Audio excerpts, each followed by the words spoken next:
Unleash the power of the pyramid. This is Mike Sempervive from WrestlingObserver.com. Check me out on Wrestling Observer Live every day. And also check out your boys, Rich and James, on One Nation Radio. Hi, this is Kenny Omega. We're listening to One Nation Radio. Check it out, guys. These guys know what's up. Big Kenny Omega fans, and that's all that counts to me. Goodbye and good night. Bang. Microphone check, 1 2 1 2. Microphone check, 1 2 1 2. It is I. He is I am him. It's Rich Latta here from One Nation Radio. Riding solo this week, like Jason Derulo said a long time ago. Sometimes I was thinking about doing the show today, and James is off this week. So I'm going to do this thing here myself, here with you guys. And sometimes I look at the show and I look at what's currently going on, and I'm like, damn. Some days I want to rely on the chemistry. I want to turn the mic on with my best friend, talk about our weeks, and hope the magic happens. So without him being here, I'm going to attempt to do such a thing. But I got a couple topics in mind that I wanted to discuss this week. We've got some stuff going on in AEW. We got some stuff going on in the hip hop world. We've got Hiroshi Tanahashi. Of course, there's a couple different topics I want to hit. The NWA with the championship controversy with AEW. Got the Ridge Holland situation. There's a couple little things. I'm going to try to get to as many of those as I can if I can remember it all. But first, we're gonna warm up. Make sure you are hitting the like button if you're catching this live on YouTube. Taking all your super chats, reading those off with the questions as well. We are rolling into FOH season soon, so next month we will be doing the FOH draft. It will be epic. It will be legendary. Who knows what will be told to get the FOH. Make sure you check out all the other shows on the network. I wanted to get all that stuff out the way now. Make sure you check out Keeping It Strong Style this week. They had Karen Peterson on this week, and they were talking about a lot of different stuff with New Japan, and they had a great conversation about Hiroshi Tanahashi. I'm going to actually talk about Tanahashi as well a little bit later. Make sure you're checking out Tunnel Talk. And Sir Sam did a special with Floyd and Imp, who hosts Imp's, who hosted. They basically did a tournament to determine the best AEW male singles wrestler of all time, which was pretty cool. I thought that it would have been interesting, to have a few other, I don't know, maybe I think they did a great job with that. I think there were things I would have loved to add to the conversation. They ended up with a Moxley versus Hangman final. I thought they should have ended up with a Moxley versus Omega final, and perhaps heard that discussion out from there. But, I would highly encourage anybody, if you like AEW, you like the history of AEW, check it out. I think you would be shocked at some of the ways the matchups went, but for sure, check that out. So, to get it started here this evening, we are going to talk about hip-hop, a thing I love. So, recently, Megan Thee Stallion just released a new song called Lover Girl, and it actually got hip-hop back on the Billboard Top 40 list. And it, was a big source of controversy because for the first time since 1990, I believe, hip-hop was not on the Billboard charts. Now, the Billboard charts are, judged to measure the most popular, most played music on the radio, different things like that. And for a long time, it seems like hip-hop has been having a stranglehold on things. Obviously, it was the most popular genre in the world. Recent of late, I would probably say like the last 10 years, it kind of rose to that position. And a lot of people freaked out over the fact that there was nothing on Billboard, and there were people throwing up, "See, y'all should have let Drake, do his thing." But I'm like, just one man's not in control of all that. He lost a rap battle it happens. Move on. I know he can't. He's struggling with that right now, and some of his fans are as well. But this does not come down to one person. And a lot of people were using this to pretty much take their frustrations with rap out on, the world, essentially. There's no top 40 stuff, and, people were freaking out. And I look at it, being an artist as well from the perspective of, why would I be angry at this? Like, they recently changed the charts, so they're always doing weird little things to ensure, some people get credit, some people don't get credit for their achievements and things like that. But Billboard is an institution that is largely aligned with corporations, and it is not really a measurement of what the culture of rap deems hot. It's not really a measure of what moves hip hop forward. It is a digital metric that some people, and I would say the first time I really noticed anybody ever bragging about their record sales or different stuff like that was 50 Cent in 2003. And I always thought it was really weird, right? About how, and then people would just say, hey, use this to determine this is who the best is, the record sales and stuff like that. And for me, I've never felt like that at all. Reasonable Doubt, when it came out, I think it took like 10 years for it to go platinum. So like, we know the music that sells a bunch of records.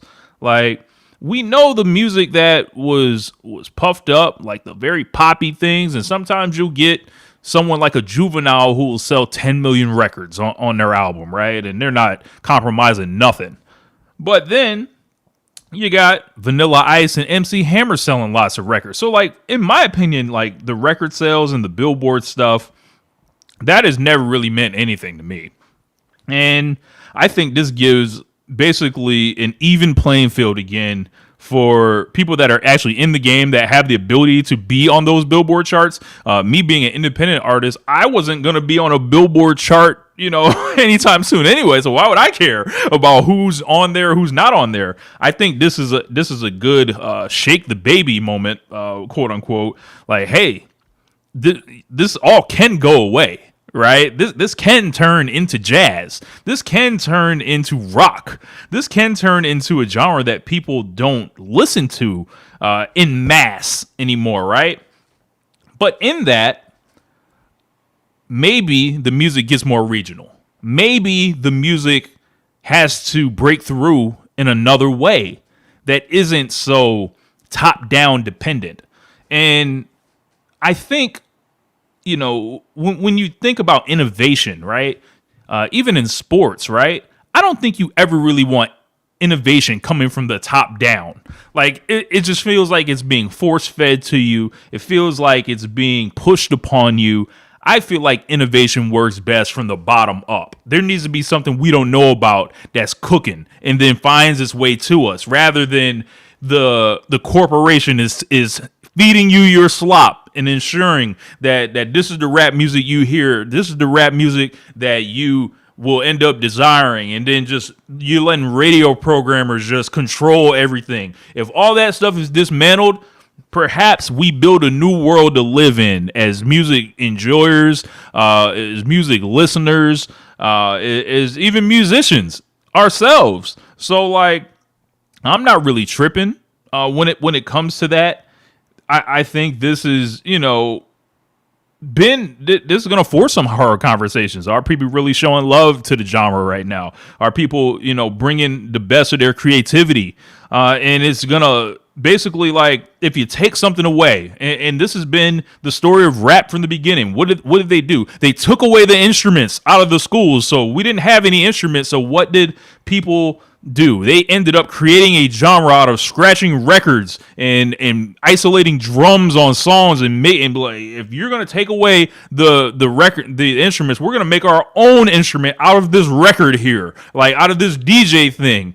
And same thing happened, like just later on in the genre. You're gonna stop clearing our obvious samples and you're gonna start suing. We're gonna go deeper into the crates so you guys can't figure out what we're doing. every time rap has been basically from the genre itself, it was never supposed to be here. So perhaps if people can't just be obsessed with Billboard and streaming and all that stuff, they will have to find another way. And if I trust hip hop itself, if I trust the artists, to uphold, I think everything will be okay in the long run. So let's move forward with that off of, the conversation about hip hop into one of hip hop's greatest groups going into the Rock and Roll Hall of Fame. So in a couple days, OutKast will be going into the Rock and Roll Hall of Fame, and OutKast deserves it more than anyone. I want to say they're right at the top of the list. Anybody you can argue, and for me, what always stuck out about OutKast was they were fiercely original.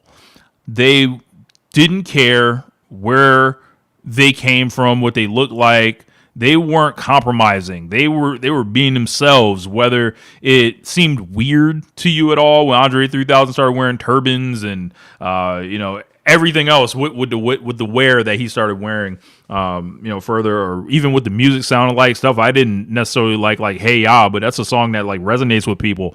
And not all of it was hip hop. And I think the thing with OutKast for me that I love the Aquemini album a lot. I remember cleaning my house up and I just had that album in my headphones the whole time, just listening to it and just hearing the way that they were just these Southern Atlanta guys that came up listening to all the wordsmiths before them, and then they were just a breath of fresh air. They didn't sound like anyone. They had this original production from Organized Noise at first. They later moved into doing beats themselves. And I'm kind of a retrospect OutKast listener. Like, I didn't actually start listening to OutKast until like Rosa Parks came out. I was just too young. And then eventually, like, I just heard it and I was like, oh man, that sounds dope. That sounds really like, I remember liking the hook on the song a lot. I like the, I think it was a guitar on it or the banjo on it. And I was like, man, that's interesting. And then, later on, I figure out who all OutKast was, start putting their catalog back together. And for me, they were these backpack guys that were just in a different region of the country than we were used to. It was the evolution of A Tribe Called Quest. It was the evolution of a De La Soul. And it felt like they gave you a glimpse into a different part of Atlanta. Before that, it was like the booty shaking stuff. It was everything just based off of Planet Rock slowed down, or I remember watching the Atlanta documentary on Netflix, like the hip hop thing, and it was like Kilo Ali and stuff like that, and the entire thing came from the Dungeon family, and they were like, yo, we got these tracks essentially, and we're these musicians, we need some rappers, we need guys that'll go. And they were so young, just displaying this mastery of the craft. And I think that's one thing people don't talk about, is how young OutKast were when they first came on, like 18, 19, 20 years old, dropping classics, and then like, aging into, their prime and always having a keen sense of like, yo, we're not always going to be around forever. We're not always going to be the newest people in the game. And that for them, I think they left people wanting more. People always wanted OutKast to reunite. They wanted OutKast to, drop another album. I remember watching the Idlewild movie and loving it. And one of my favorite OutKast songs is on that album, the Mighty O. And it's just like, I feel like they left a lot on the table, but they gave us so much at the same time. You can't really be mad. This induction for them is very overdue, well earned, I would say. Some people, Andre 3000 is their favorite rapper of all time. They rank him right at the top. I think the juxtaposition to how him and Big Boy are treated I don't always like it because Big Boy was a solo artist in his own, retrospect and in his own respect, excuse me. And, he wasn't, like these songs just wasn't all Andre 3000 and some guy. Let's just put it like that. If you like Andre 3000 more, that's fine. But this wasn't no bum. Like Big Boy had to walk in the studio every day and get on a song with that guy and not get blown off. And, he wasn't getting blown off these songs. I'll say that. But just like some of the stuff that they dropped, like So Fresh, So Clean, just so hard when you hear it, soulful, and you could hear the funkiness, you can hear the grooves in the music, and if there's one OutKast album I can recommend, it's Aquemini, absolutely, 1998. But you gotta check out AT Aliens and their evolution from their first album, and talking about still being broke. Talking about they ain't really making no money like this, doing this, and they got to find a way. And then, Bonds Over Baghdad just explodes your mind. I remember hearing that, and that was like around the time it was like Rosa Parks dropped. They had the little break, and then Bonds Over Baghdad dropped, and that was all over MTV. And I was in California at the time, so I wasn't as plugged into like hearing everything all at the same time. I'm listening to Power 106 as much as I can just to try to like retain, some rap and all that. And, I'm watching MTV, and that was a really colorful video, really, something that you saw in 3D. And it was just incredible to watch and to see in real time. And, there are not many groups walking the planet that are ever going to touch OutKast. There's a famous Twitter bit is like OutKast is better than the Beatles. Look, I've never heard John Lennon rhyme like Andre 3000. I've never heard Paul McCartney, drop roses. I've never heard none of that. So we'll just let it ride like that. But yeah, man. So shout out to OutKast. Congrats to them. And we will move forward here. So, I want to talk about Ridge Holland in WWE, who was fired from his deal, and he basically had got injured in a TNA ring, and he was not going to be brought back by WWE. They were going to, quote unquote, let his contract expire. He recently spoke out on social media kind of about the entire situation, and they ended up cutting him early because of that. As of right now, I believe his family has started a GoFundMe featuring donations right now, high dollar donation from several names in the pro wrestling business.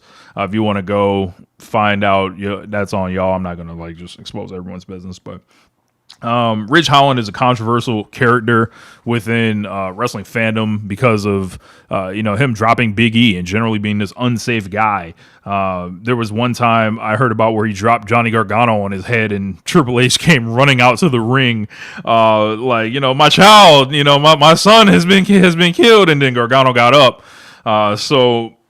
But this guy, obviously, the thing with Big E is hung over his entire career. And, a lot of fans do not feel empathy for this guy.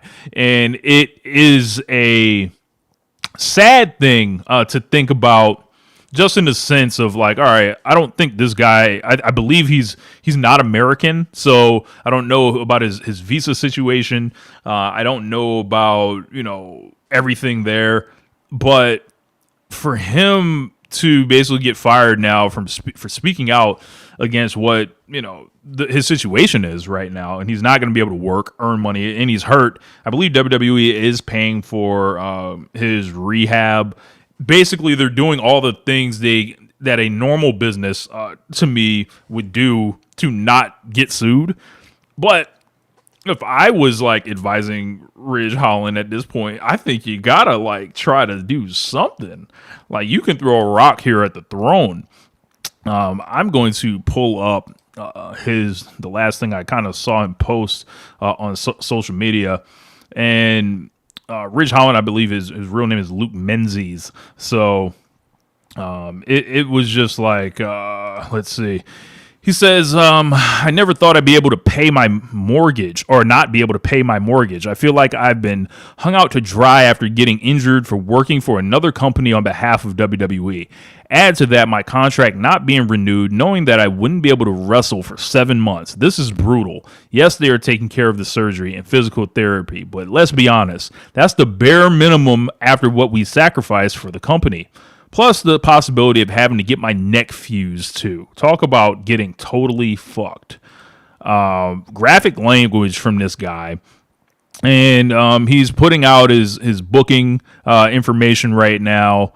He is, in a situation to where it's like they sent you back to NXT for a lesser dollar amount beforehand. Like he was on a main roster deal. And they renegotiated his pay, sent him to NXT, so they were kind of already giving him the nudge a year in advance. And then WWE feels like you don't work enough dates anyway, so they're like, yeah, we'll send you to TNA. He didn't get paid to work those TNA shows. It was just like, and this is one part of WWE trying to monopolize pro wrestling. It's taking away power from pro wrestlers. It's taking away options and choices, and really putting all the power, even more of an imbalance, into the promoter's hands. And, if how I want to look at it is like, we could get the story from WWE if we want, right? But why don't we get the story from the wrestlers? And here on this show, I've said things like, we are pro fan and we are pro wrestler. Like, we want, at least on this show, to advocate, the best for fans enjoying this stuff, and for the wrestlers. Like, the companies is like, they're going to go through different situations. The company's going to be here while wrestlers come and go. I get it. But, like, the wrestlers kind of need to get more credit for the things they do. I was no fan of Luke Menzies. I was no fan of Ridge Holland. The guy was an unsafe wrestler, but this guy was putting his body on the line right there, ended up with an injury, and then like WWE is just able to just snip him and tout these record profits, and they don't have to think about this guy or anything that, he contributed or whatever. And when you work for places like NXT, right? That's not I work 5 days a week and I got 2 days off. It's not like that. Like you have to, you're kind of on the clock basically 7 days around. That's got to be tough on your family life, especially like with the amount of money you're making when you're in NXT. It's not great.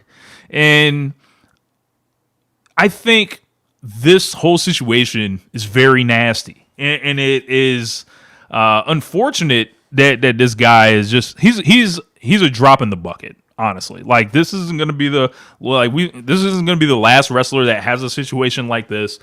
And you would think that WWE would be able to be like, all right, let's make sure this guy's on his feet at least before, we cut him because he said something bad about us on social media. They are thin-skinned. This is a soulless corporation, as I've noted at many times on this show. And TKO is not Vince McMahon. And I know Vince McMahon cut people in the past, and he had his own set of, things to where it was like, yeah, dog, like, you're a monster also. But I think taking your chances with one person, like this is just a whole new thing, and it's a whole further imbalance that is set to disservice the fans. And then this is one more example of why I don't think pro wrestlers should trust TKO. And I've heard from people in the business that a lot of them don't.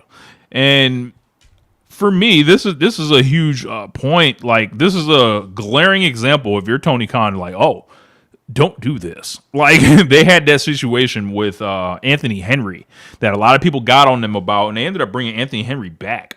For me, this is a shoot yourself in the foot perception wise moment for WWE.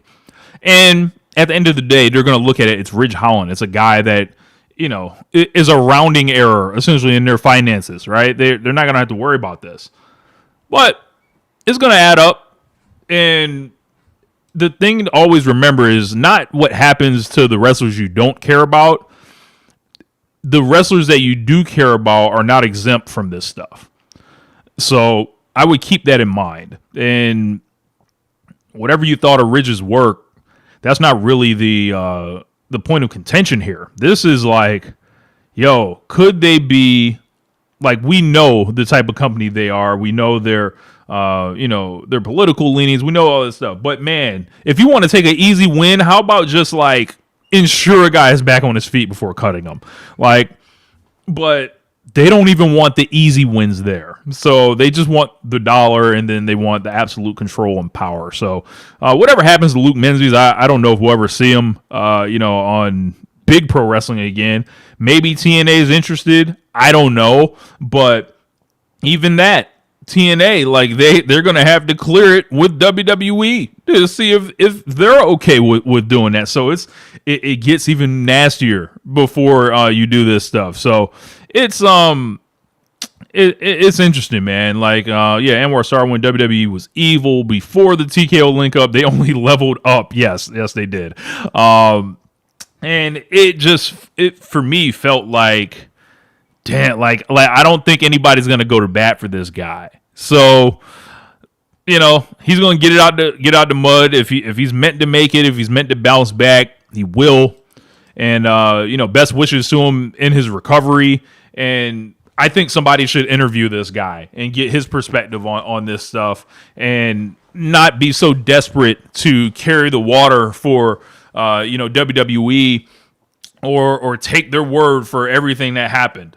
So, I think somebody should reach out to this guy. So it's not gonna be me. Like I'm not gonna. We don't really interview too many pro wrestlers. Like you got to be kind of plugged. You got to be like the AEW World Champion to just drop in on One Nation Radio. So like we don't really do the interviews here, but I'm sure somebody does. So So let's move forward a little bit. We're gonna talk about this NWA situation with the national title. So first off, all right, let's get the jokes kind of out the way. Yes, they had the international title before. Yes, MVP said international title in the promo.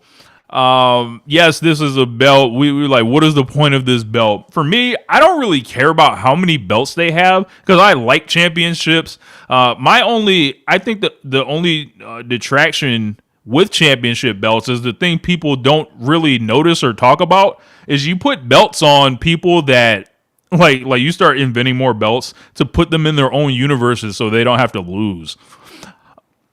And amazingly, the first people that came out when these belts were announced were the Hurt Syndicate. Just absolutely. When I think of a new belt, who would that fit best? People that don't lose or want to lose. It's voila right there. But we'll get to that in a second.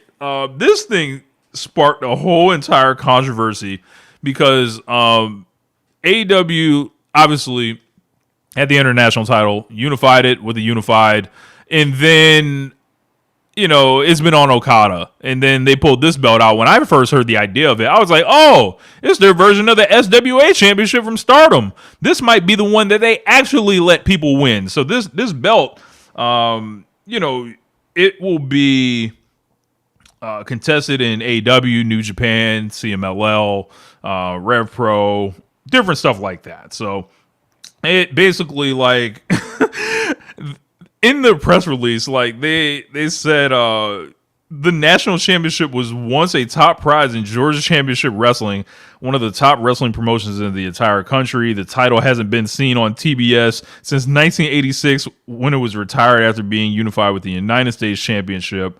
The new AEW national title will forge its own legacy by paying tribute to the past. Tune in live when AEW crowns its first AEW national champion in Full Gear's Casino Gauntlet match. So, if I'm just reading that, are they trying to like directly claim the lineage of like this belt from 1986? I don't know why they want to do that, But whatever. I guess that's the thing. The only thing is, like, there is a national champion. Like, this belt is apparently still, like, in existence. The NWA actually has this belt. I believe Mikey from the Spirit Squad, he's like rebranded. He's like Mike Mondo or something, is still the champion right now. So Brian Idol, who works in the office for the NWA and is a guy that I am very familiar with his work from the Tampa Bay wrestling scene all throughout, the last decade or so, I'd say. Awful professional wrestler, just wretched. Like, trains people, runs them out of the business. There's definitely there's some speaking out stuff on him as well, which I won't get into. But this guy was a general nothing of professional wrestling skill wise. But I heard some of the stuff that he was saying. And if you remove the AEW shots and stuff, like he's talking about Orange Cassidy, hands in the pockets, all that stuff, I don't care about any of that because he's just, doing sour grapes and stuff. But when you actually look at what his like actual like complaint is, like about that belt kind of being already in use, he's not wrong. Like that's the only thing. And it's like he brought up Austin Idol and talked about, he was the creator of it all. He's still in the NWA today. He is, and this could be some like NWA, AEW trademark battle legalities. There was stuff talking about with the old Shockwave name that there might be something here. And everyone's trying to get their clout. The guy Mike Mondo started tweeting. He was like, "Let me be clear. There is only one NWA, and there's only one prestigious national championship that holds legit lineage and has for decades. So to Tony Khan or anyone else confused, here's the legit title with the company it belongs to and the legit national champion. My name is Mike Mondo," and he did a whole thing, right? I want to see what the belt looks like. I want to see, like, because if Tony Khan basically commissions this belt that looks like the NWA National Championship belt and basically calls the AEW National Championship, there's gonna be problems. Like, so whatever the belt design is, if it looks nothing like the old one, and you just kind of carry the spirit, like, oh, we're paying tribute. You can get around that, I feel like. But and then these NWA guys jumping out the window, they'll be here. They'll be here today, gone tomorrow by next week. It won't. Nobody's checking for Brian Idol. Trust me. Like, and if you have seen Brian Idol, you understand why. But I think just from the sense of like, all right, this is like you're claiming false stripes. I think that's absolutely correct. So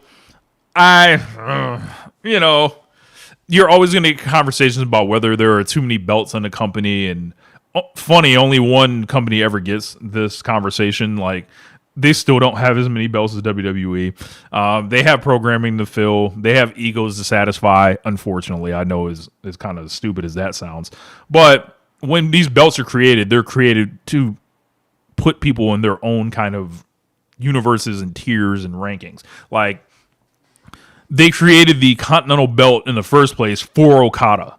It wasn't for Eddie Kingston. Like, they knew Okada was coming in, and they wanted to have something that he didn't have to worry about being in the world title mix. He could have his own belt. That's what that was for. Orange Cassidy had that international belt, something for him to do because they weren't going to make him the world champion. Like, these secondary titles are there for a reason. These women's tag team belts that are coming, they will serve a function as well. Now it's like, okay, Tony Storm is not the world champion anymore. This is a Tony Storm vehicle.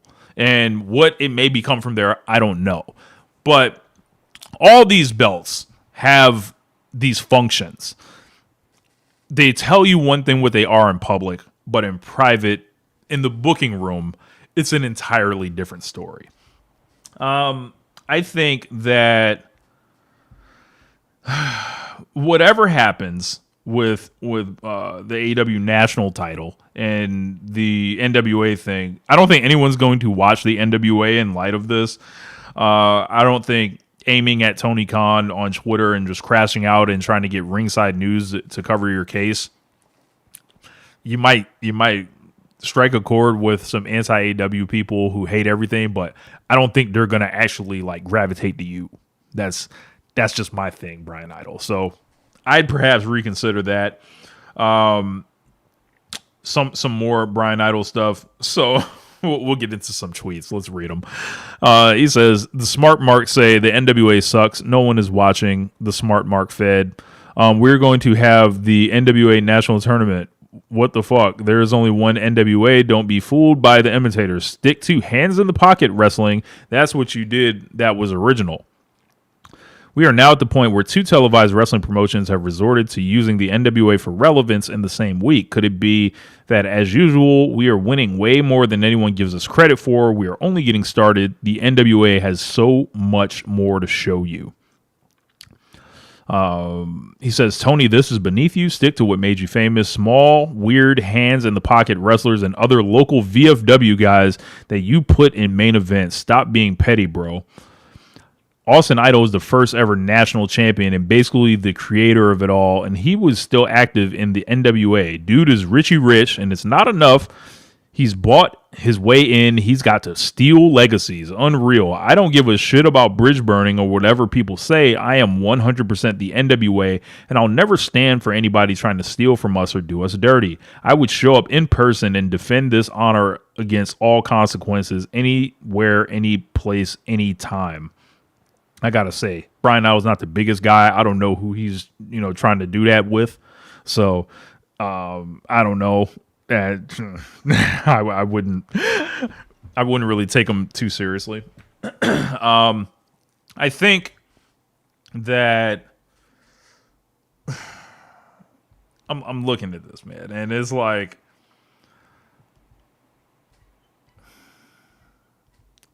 he's talking about local VFW guys. Do we want to go through an NWA card right now?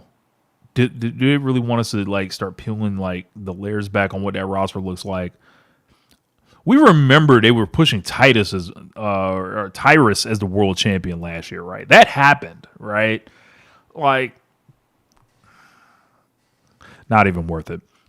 For me, this is a big nothing. This is here today, gone tomorrow, and I think that whatever happens, we don't have to worry about Brian Idol whooping anyone's ass. I don't think we have to worry about that. So let's move forward, man.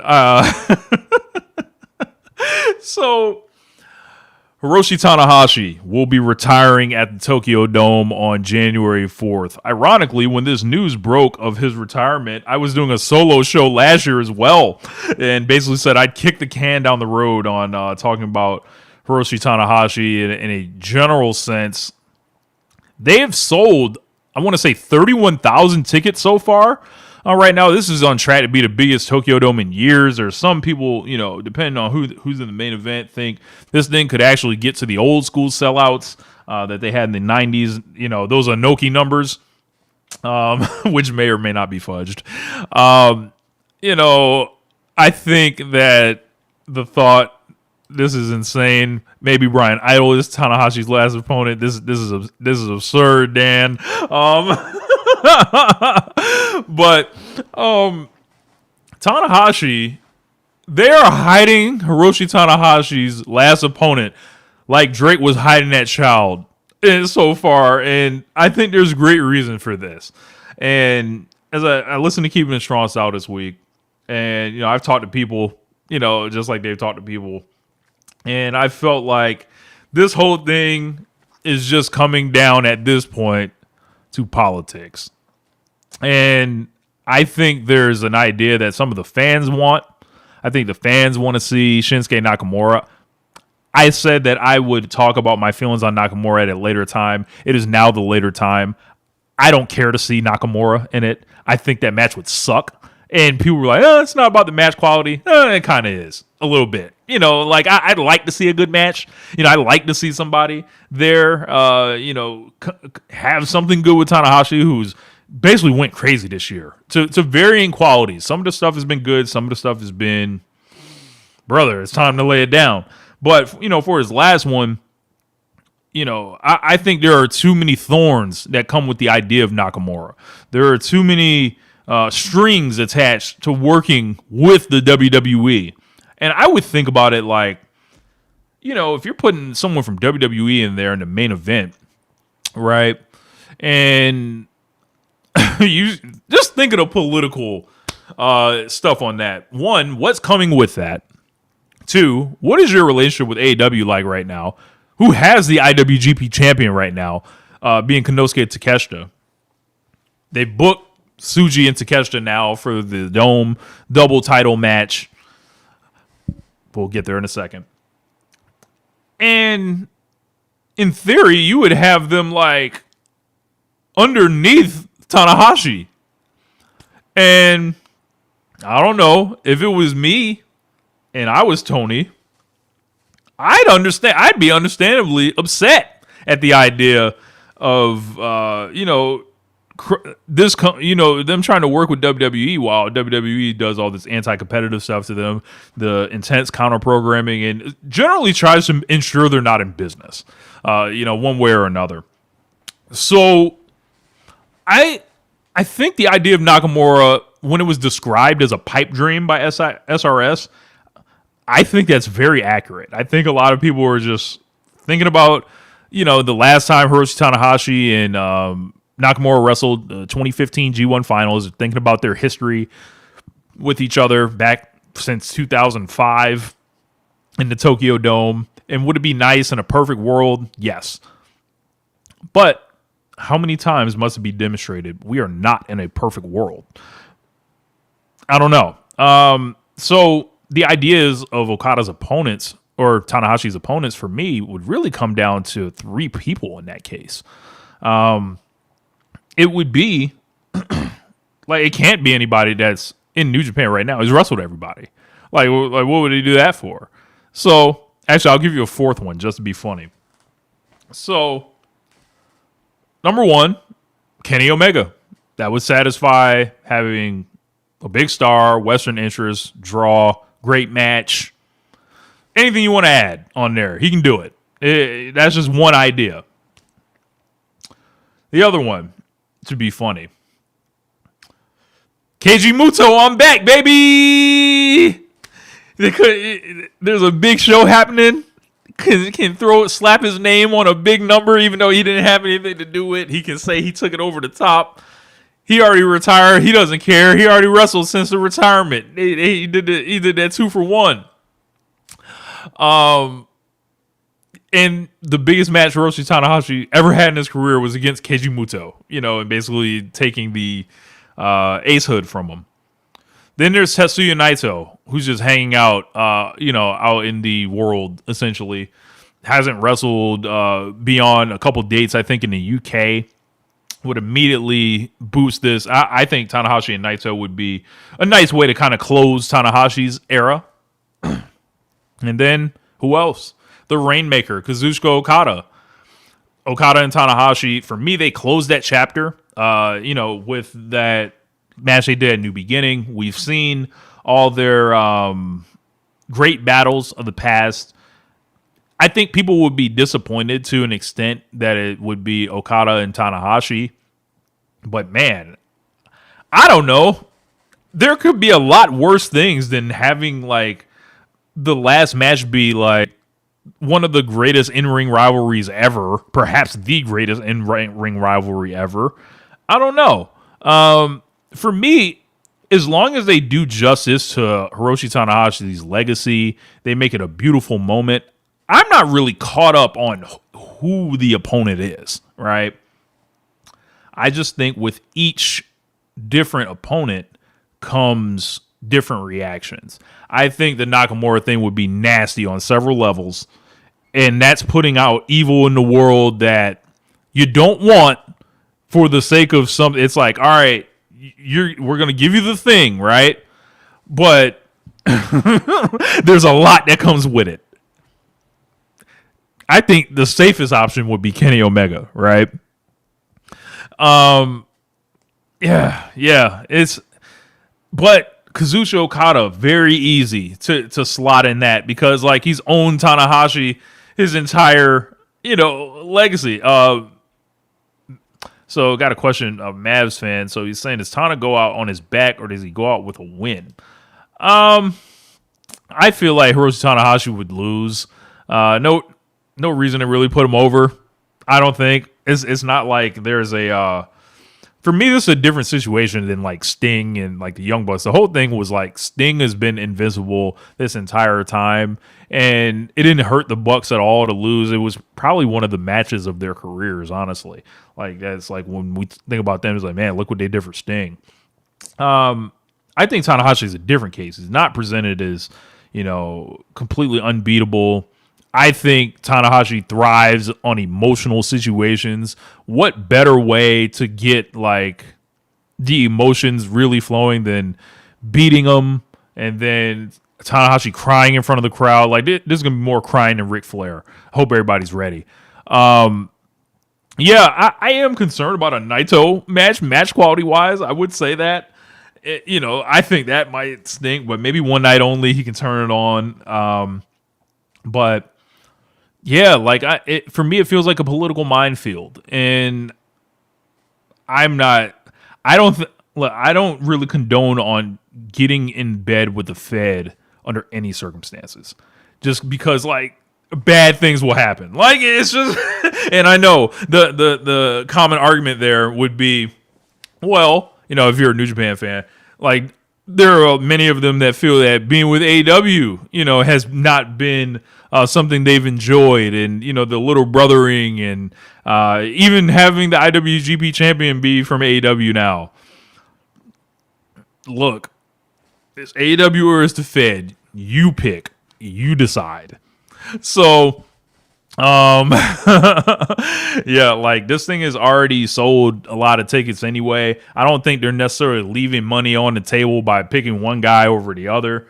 I think that people would they would like Nakamura to do this a lot. Like I think internally, I think amongst the fans, but I think they're basically running out of like clock time now. This match is going to be announced soon, and it's like I don't know, man. Like, yeah, not worth the nonsense. We know selling those rock-headed fans. Yeah, I don't know, man. I think they got to. Everyone's got to make peace with whatever is happening, because I don't know. I don't think you're necessarily there for the opponent. We're supposed to be here for Tanahashi anyway. So that's what I care about. Hiroshi Tanahashi is one of the greatest wrestlers of all time. Any GOAT conversation has to include him in it. He's done so much for New Japan as a wrestler. He's now an executive there. Josh is doing a really great series looking back at his, entire career, year by year, on the KISS Patreon. If you haven't subscribed to it, make sure you check it out. It's like just it's a deep dive. They did a sit down, I believe, with Tanahashi and Kenny Omega recently. I got to check that out. And just thinking about, I probably wouldn't be a New Japan Pro Wrestling fan if it wasn't for Hiroshi Tanahashi. I knew about New Japan Pro Wrestling in the 90s and stuff when they worked with WCW. I knew about the cruiserweights and all that stuff. The junior heavyweights. But the guy that basically resuscitated all this was Hiroshi Tanahashi and his style of wrestling. Like, the epic matches, in the late 2000s and, early 2010s, mid 2010s. He's just a consummate worker, man. And like thinking about what he could bring out of his opponents, what he can bring out of fans, what he can bring out of himself, pushing through injury, working the injuries, working you into thinking he was more hurt than he was, still being incredible into, an older age. And for me, you couple that, like you look at like the Hiroshi Tanahashi, legacy, and think about the people that he's worked with, that he's made. This guy was a genius, man. And he felt like when I watch Tanahashi lock in, it's just like, it's like a safe place. It's home, like in a lot of sense. Even as he's gotten older, and the pants have having trouble fitting on him time to time. The belly is hanging over a little bit, and the hair's still perfect though. You can't take that away. This guy is so special and so incredible, and I just hope that he knows he has fans all over the globe. Like, and I think that's why it was so well received when he was main event in Chicago with AEW. Basically goes in there, cold build, not really much, and he turns the crowd against Jon Moxley, and they want Hiroshi Tanahashi to win. I feel like that's like probably his last great American match. He went over to the UK this year and was in the main event with AEW, his last AEW match. And you know, everyone loves the guy. Like, so I think it's really important for this guy to be recognized as one of the true greats, like just the top rung. I would have loved to see a Hiroshi Tanahashi match against anyone. Like, you put him in a monster match, you can put him in a technical match, you can put him in an epic match, you can put him in a brawl, you can put this guy anywhere because he could do everything. Like, great seller and impeccable storytelling. Long match, short match, whatever you need, Tanahashi would have it for you. So, like, I don't know. Like, I've kind of stayed away from watching a lot of the tour, the retirement tour. Like, it doesn't really appeal to me. Him wrestling, you know, I might check out Ice versus Ace though. Like, I think that one might be, more of a thing. I think what I'm kind of waiting for is the last one. Let's see him walk out at last time. High Energy plays, or whatever song it plays. Maybe he plays both. Who knows? I would love for him to play both. Play the old one, play the new one. And see whatever he's coming out in, because we know the gear is going to be incredible. He's going to work real hard. He's going to get his abs in shape one last time. He's going to cut out the middle, essentially, so you can see it. He's going to walk to the ring with those parenthesis-shaped knees, right? Those knees that we know are gone. You know, they're there for, those knee pads are on for decoration at this point. They're not saving nothing. There's nothing to be saved. He gave it all already. We're going to see perfect hair. We're going to see women crying. We're going to see men crying. We're going to see Tanahashi crying. Whoever he's in the ring with might cry at the end of this. Milano Collection AT crying like a baby on the sideline. Chris Charlton will probably be crying. Walker Stewart will be crying. I'll be crying. You'll be crying. It's going to be a trail of tears. But when we're all done crying and getting it out, we will know. We will know that we saw one of the true greats for the last time. Hiroshi Tanahashi. This isn't going to be second on the card. This isn't going to be some bullshit that was built up with a tournament, right? This isn't going to be the horrific John Cena retirement tour, which I am saving for the fuck out of here draft. I'm letting y'all know now. We're going to run through it all. This is going to be the true salute from fans worldwide that are going to fly in, the locals that are going to show up for their guy. And this company, the closest thing that they have to Antonio Inoki is Hiroshi Tanahashi now. It's time to show love, man. If you ever enjoyed Hiroshi Tanahashi, if you ever loved his matches, this is the time to just start going on social media, open a Tumblr account and write about it. Let people know about what that guy made you feel like when you was watching them streams in 720p, 480p at 5 a.m. When you were watching G1 finals, unspoiled, turning your phone off for a day, and you watching him walk through Kota Ibushi's slaps. When you watch him against Kenny Omega in the Tokyo Dome, when you watch him against Tetsuya Naito, when you watch him against Kazuchika Okada, Minoru Suzuki, AJ Styles, Angle, Brock Lesnar, he even got in there with before. Keiji Muto. Who else? Hell. Bad Luck Fale. Some of those Fale and Tanahashi matches were even interesting. Will Ospreay. Hangman Page. This guy's done it all, man. He's done it all. He's inspired a lot of people. I was fortunate to meet him once. You know, took a picture with him actually a second time. So that was pretty cool. And, when I saw Tanahashi at the show, I felt like it was a girl showing up screaming for the best boy band of the 90s or something. It was just like, turn me to a mark. So I'm not a super mark for much anymore. You know, the more years you go on watching pro wrestling, it's like, you know, people are cool, whatever. But Hiroshi Tanahashi is one of those ones where I'd be like, you know what? I think I'll act outside of myself for this one. So one of the best to ever do it. And I'm going to miss him. And I look forward to whoever the opponent is, because honestly, I don't really care who the opponent is. Like, if you've gained anything from this is about Hiroshi Tanahashi. They've already sold tickets to this thing before anybody was announced.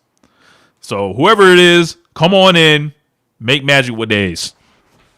So let's get to AEW Dynamite this week. So I wouldn't say I have a problem with AEW right now currently. I think everything is actually pretty good, right? But this is the most difficult thing to do as someone that hosts a show like this, to where if something's great, I want to yell from the mountaintop. I want to evangelize everything and just tell you how special it makes me feel, tell you why I think you should feel special about it. If something sucks, it's easy to say it sucks. But if it's like in that middle area or slightly better than that, where I feel like a lot of the programming of late is landing, that becomes difficult. Because then it's like you go on the show and you're like, you know, it was cool. Yeah, that was cool. I liked it. You know, blah, blah, blah. So I'm going to try to dig a little deeper. I'm going to look at, you know, essentially what happened last night. The only thing is, I don't really have much for you. So we had a match with Orange Cassidy and Claudio. Look at this on paper. Cool concept. Obviously kind of see-through because, you know, the heels need to win this series. But it gives, you know, a proper build to the matches. They got, you know, it's going to play out between Wednesday and Collision, to where the winners of these best ofs on the, between the men and the women, they're going to get the advantage in a War Games situation, or Blood and Guts. And they did Darby versus Daniel Garcia. They did Claudio versus Orange Cassidy. And Claudio felt like had been losing a little bit, so he kind of needed to win, so that worked for him. They had the Ops and Tony Schiavone thing getting sewed up from last week. That all kind of happened really quickly, but at least they, you know, kind of explained all that stuff, you know, some of the questions that we had, from last week. And they set up a trios match with Hook, basically, and Eddie Kingston coming to Hangman's rescue after Hangman jumped on the Ops. And, I've been tough on Hook, man, you know, for, I don't know, maybe like a year and a half, 2 years. Get this water real quick for the working man. But I think Hook has had probably a good couple of weeks here. And I think he did good in the match also. Promo was a little shaky. Won't lie there. But, you know, if I'm going to do anything, I'm going to keep it honest here. So Kyle Fletcher and Mark Briscoe, they are set to do their sixth match. Now, that's a lot. People talk about the amount of belts in the promotion. Fuck that. How about these Kyle Fletcher and Mark Briscoe matches? Now, they're all good. They're all good to great, you know, stuff like that. But it was a lot. But they upped the stakes on this one quite heavily, to where Mark Briscoe, if he loses, he's going to have to join the Don Callis family. Now, I think that would be insane. So, you know, Kyle Fletcher's kind of done really well with this TNT belt. Fletcher's in the spot right now. He already had a world title shot. Can you take this off him and maybe elevate him a little bit? You could. You could have him win the Continental Classic. You could do a lot of different things with Kyle Fletcher right now. He doesn't necessarily need the championship. I don't know if he does. This would be a nice reward for Mark. And at this point, you kind of if you do another match, Mark kind of needs to win. So I think this is kind of like a dead giveaway. I don't think he's going to be joining the evil side like Starlight Kid did back in the day and basically join, the unit, the wrong unit, the Odeyo Tai unit. So that's a big match for Full Gear. We got this $1 million trios match with Kenny Omega and Jurassic Express taking on Josh Alexander and the Young Bucks. $1 million on the line. Don is putting the pressure on the Bucks to basically join the family. Okada's putting the pressure on them to join the family. I think we're going to get some type of swerve here to where, Don Callis isn't really a man to me that really wants to be out here begging and asking. I think they're going to be like, hey, man, you took too long. And then Josh Alexander and the rest of the family is going to end up whooping on the Young Bucks' ass and jumping them, beating them down, bloodying them up even. And then Kenny Omega will save the Young Bucks, and whatever building it happens in, the roof will come off. So, Okada on the other side, maybe you figure something out there. You get the Elite back together as a trio. Maybe, give them the trios belts, maybe do something with them like that. Who knows? But we'll see how that goes. So we got the Babes of Wrath, Willow Nightingale and Harley Cameron, took on Athena and Mercedes Moné. Athena was very over in Texas. I thought this was a really entertaining match. I thought this, I know why they had to do the interference stuff. They had to give Mercedes something for her build with Statlander. They had to pour even more heat on Blood and Guts. They're doing interference to get out of these finishes in this tournament. Willow and Harley Cameron get the upset win. I called Harley Cameron the walking pin eater here, but that's not the case. Athena's tending to lose many of her big matches in AEW. When she shows up for a tournament or something, she's here, just to kind of add a name to a bracket, seemingly. Next week, they'll be doing Julia Hart, or not next week. Next in the tournament is Julia Hart and Sky Blue versus Willow and Harley Cameron. So one of those teams is going to the finals. You guys see why I have reservations about these belts yet? Is it becoming clearer? Because it's not going to be Athena and Mercedes Moné teaming up to, contend for these belts. It's going to come down to your regular everydayers. I think this thing still has Tony and Mina written all over it. Nothing's really dissuaded me from that opinion. But this one, I think people popped for Harley pinning Athena after Willow did her finish, so they made sure to kind of protect Athena as much as you could. Mercedes wasn't anywhere near the pin. But that as a semifinal scares me. It scares me. So, but, they had a nice little match here, I'd say. The AEW National Champion, as I mentioned, they opened this segment with the fucking Hurt Syndicate. And when I think about people not losing, and that's just made for the Hurt Syndicate if you throw another belt on them. But I swear, if I see Bobby Lashley with his AEW national title, right, and it's like, all right, when's he going to CMLL? Like, when's he going international somewhere? Oh, never? Oh, okay. Like, I will be absolutely furious. For me, I think you end up maybe you had Ricochet involved in the segment as well. Cut a really good promo. He's getting heat. If they feel like this is the belt to give Ricochet as a kind of like a thank you after working with the Hurt Syndicate all summer, all right, I get it. But you got to do the same things with Ricochet. You got to send him around. You got to let him do all this stuff. I feel like he should be going for the world title. So that's what I get into when I say they're creating these belts and then somebody has to hold them. And it's like, well, if you hold the belt, typically it's going to take you out of whatever, unless they do a thing where like, all right, Kyle Fletcher, you're going to challenge, Hangman Page for the belt, which was not the original plan, by the way.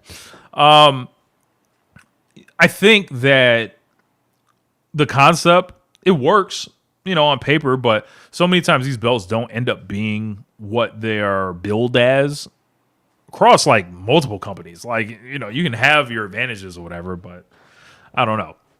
I think that looking forward, this is a casino gauntlet. Anybody could be in this. If it's me, I'm looking at a Mascara Dorada, something like that. Let's make a champion far from like anything else you got going on. You got like Okada, who's just this mountain that is never seemingly dropping that unified belt. Hangman's in the middle of an ace run. I don't think the belt's coming off him anytime soon. So it's like you're blocked both ways. Do you see why they're bringing these belts back now? Do you see what's going on here? You got these two roadblocks, and you can't do anything with anybody else, seemingly. So you got to bring some jingling keys out here with this new belt. That's what this is. That's what's really going on here. So this could go a lot of different ways. I hope they do something creative and interesting with it, rather than putting it on an old person. So, Darby Allin beat Daniel Garcia. Put him in the Scorpion Deathlock. I thought this was okay. Garcia's a geek now, though. Like I said he'd be, but, he's a geek now, so whatever. I thought the FTR and Bandito angle was pretty good. They brought Bandito's grandma after showing the video last week. Set it up nice. I'm into the FTR and Brodito thing. And you know what? I had a long-term vision. I think I would not be so upset with FTR winning the titles if they don't drop them to Edge and Christian. If they end up fighting those guys and beating them, and it's like, you know what? They're out the way now. Give them a year-long run. You see the way them and the Young Bucks are performing. I think you do FTR versus the Young Bucks one last time at Wembley Stadium for the belts next year. You give FTR a year-long run. They've been doing good work. Let them go crazy. You got Bucks hanging out with Kenny again. You can keep them in trios a little bit until it's actually time to move them into tags. FTR can do the same loop of teams and even, super teams, people that you mash up, try to get the belts off them, beat them all. FTR kind of earned that with the work they did this year. And then one last time for all the marbles at Wembley Stadium, FTR versus Young Bucks next year. And Young Bucks go in as baby faces and try to win it. And then FTR are heels, kind of how God intended with this thing. And I think that would be, a good match to put on Wembley next year. And I know they did it at Wembley 2 years ago. People will be fine. It'll be just fine. Trust me. Megan Bayne, Mina Shirakawa. Live show charisma comes to life. It's like Megan ended up getting the win. And big brawl after the match. Marina Shafir's in there. Jamie Hayter runs out. No Queen Emanata and Blood and Guts. Kind of disappointed. I think I was like looking at the team, and I thought this might have been a good chance for her to kind of break out and really just assert herself with like being able to be violent and brutal, which is something she's good at. Then we had the Ops against Hangman, Hook, and Eddie Kingston in the main event. And for me, I thought this had good energy in this match. I think it was really funny watching Kessler Shibata be a heel, and he just kicked Eddie Kingston in the nuts. Hook ended up tapping out to a Powerhouse Hobbs torture rack, and we set up a Page and Hobbs match next week in a Falls Count Anywhere match. I've liked the build that they've done with it. Not the most sensational thing in the world, but very pro wrestling, very weekly episodic kind of thing. Really just basic pro wrestling angles. I think Hobbs and Hangman's an interesting match from the perspective of I'd like to see Hobbs jump up to that level where it's like, okay, can you, like, I think they're giving him an opportunity here. And we'll see what it looks like. But, he usually does well with these. Like, he had a match with Moxley on TV for the belt where I don't think he was the problem at all in that match. That was square in the middle of Death Riders, like the worst part of Death Riders. So, like, he was actually kind of like a unique, element thrown into it. And I think him and Paige are going to have this basically agreement before they get in the ring. Like, hey, man, lay it in, brother. Like, so they're going to do their thing, I think. And I think we're going to be in store for probably a hell of a match, I would say. It's Falls Count Anywhere. We know Hangman likes to go crazy. They've been slamming each other through tables and brawling it out. So I've really enjoyed, watching what, they've done so far. So it's like, man, I thinking about Blood and Guts next week. We're going to be looking at, on the women's side, let me get my whole thing here. Want to make sure I have my lineups correct. All right, so we've got Death Riders. Jon Moxley, Claudio Castagnoli, not Brian Cage, just a cage match. Let's try that again. Jon Moxley, Claudio Castagnoli, Daniel Garcia, Wheeler Yuta, and Pac against Darby Allin, Mark Briscoe, Orange Cassidy, Roderick Strong, and Kyle O'Reilly. So I think the only thing about this is we've seen the Death Riders in these cages, these team cage matches already against Darby Allin. So, like, I know one of them was the pay-per-view version, and now this is the TV version, right?